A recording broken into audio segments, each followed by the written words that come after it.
Monsieur le Président du jury, Monsieur le membre du jury, Mesdames, Mesdemoiselles et Messieurs, distingués invités, bonjour. C'est avec un grand plaisir que nous prenons la parole à ce jour devant cette assemblée, présenter les convenances de notre travail de fin de cycle intitulé Évaluation du niveau de connaissances, attitudes et pratiques des adolescents de la ville de Vera sur la gestion de l'hygiène menstruelle. Cas spécifique de l'Institut Mwanga et l'Institut Notre-Dame de Novara. Comme problématique de notre sujet, la gestion de l'hygiène menstruelle est définie comme la pratique ou stratégie mise en œuvre par les femmes à utiliser des matériaux propres pour absorber les sang menstruels pendant toute la durée des règles, qui peuvent être échangés en toute intimité, en toute sécurité, de manière hygiénique et aussi souvent que nécessaire. La question de l'hygiène menstruelle est un point d'entrée permettant de mettre en exergue les caractères sexo-spécifiques des besoins des femmes et jeunes filles dans les domaines de l'eau, l'hygiène et l'assainissement. Cette question demeure malheureusement tabou dans plusieurs pays africains, y compris en République démocratique du Congo. Pourtant, la menstruation est entourée de silence, de mythes et de tabous, et fait même l'objet d'une stigmatisation. Les femmes et les filles du monde entier font face à de nombreux défis pour gérer leur menstruation. Elles peuvent être dépourvues des moyens de le faire.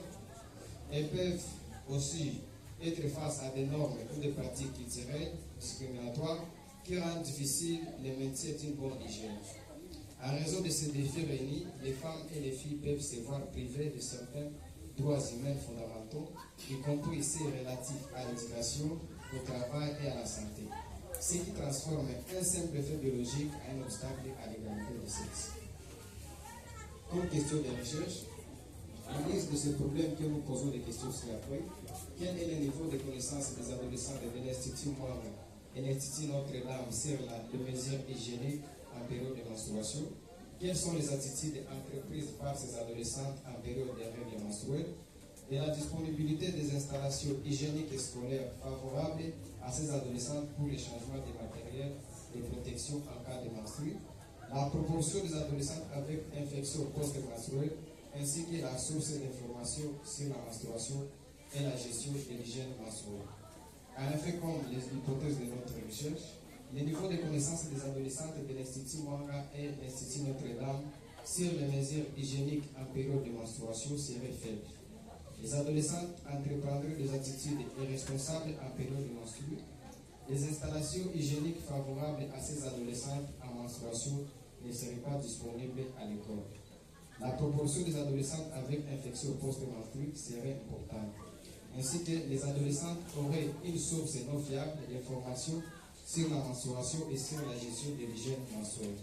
Comme objectif de recherche, l'objectif principal poursuivi par l'étude était de contribuer à la promotion des mesures de l'hygiène menstruelle. Pour y arriver, les objectifs opérationnels suivants ont été exploités. Évaluer le niveau de connaissance des adolescents sur la gestion de l'hygiène menstruelle, apprécier les attitudes entreprises par les adolescentes en période de menstruation, mesurer la capacité pratique de changement des matériels de protection de menstrues par ces jeunes adolescents à l'école. Comme matériel et méthode, cette étude transversale à visée évaluative a été menée par interview directe entre février et août 2024 au sein de l'Institut Mwanga et Notre-Dame. La population cible était de 1230 adolescents écolières de ces deux institutions de tous les degrés de l'année scolaire 2023 et 2024. Pour trouver les unités statistiques essentielles à participer à notre étude, nous avons utilisé de la formule de Lenz. En pratique, la taille minimale de notre échantillon a été estimée à 323 sujets après une majoration de 10%, prêt pour faire une éventuelle remédiation à des données manquantes. La récolte des données était essentiellement faite par un questionnaire préétabli à l'aide d'outils comme collecte, et l'analyse des données était faite à l'aide des scores de préétablis de 1 à 3. Toutefois, le logiciel SPSS 25 a été utilisé pour décrire les caractéristiques générales. Comme résultat, 323 personnes ressources ont été consultées. Leur niveau de connaissance sur les règles menstruelles s'est révélé mitigé avec un score de 2. 33,8% d'enquêtés considèrent les règles menstruelles comme de la sanité des femmes et 11,4% comme une maladie. En cas de menstrues, 16,2% d'enquêtés manifestent l'attitude de ne pas fréquenter l'école et 33,8% rentrent des séances scolaires à rentrer vite à la maison lorsque les menstrues survenaient en milieu scolaire. 51% d'enquêtés ne changent pas de matériel de protection du menstrues à l'école par manque d'un lessive. 27,6% d'enquêtés avaient connu une infection urogénitale en période de menstrues. Conclusion. Ainsi, l'étude a démontré que les connaissances sur les menstrues et la gestion de l'hygiène menstruelle chez les adolescentes écolières de l'Institut Mwanga et Notre-Dame à Uvira se sont révélées mitigées, c'est-à-dire soutenables, avec un score de 2, comme je l'ai dit dans le résultat. Et les attitudes et les pratiques de la population étaient également limitées, avec un score de 1,66. Par conséquent, un vaste programme d'éducation à la santé de la reproduction s'avère important à ces jeunes adolescentes écolières. Comme suggestion, ainsi nous suggérons ce qui suit au ministère de l'enseignement primaire, secondaire, technique et de la santé et ordonnateur d'initier les séances de sensibilisation sur la gestion de l'hygiène menstruelle chez les adolescentes écolières dans leur milieu scolaire, d'appuyer les écoles en leur construisant des sanitaires appropriés pour les adolescentes en période de menstrues, d'appuyer les jeunes adolescents écolières en leur distribuant gratuitement des matériels de protection des menstrues.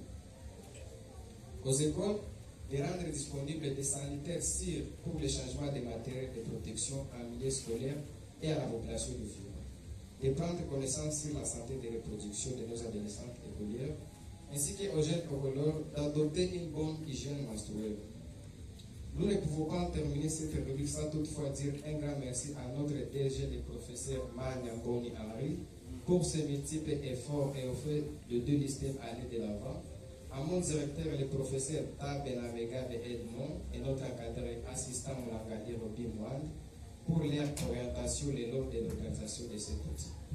À ma famille de m'avoir soutenu et encouragé d'aller de l'avant, que ce travail soit le fruit de vos apports. Cependant, nous restons ouverts à toutes les remarques et commentaires utiles pour épingler les inévitables insuffisances dont peut souffrir ce travail. Monsieur le Président du jury, Messieurs les membres du jury, Mesdames, Mesdemoiselles et Messieurs, distingués invités, nous disons et nous vous remercions. Merci.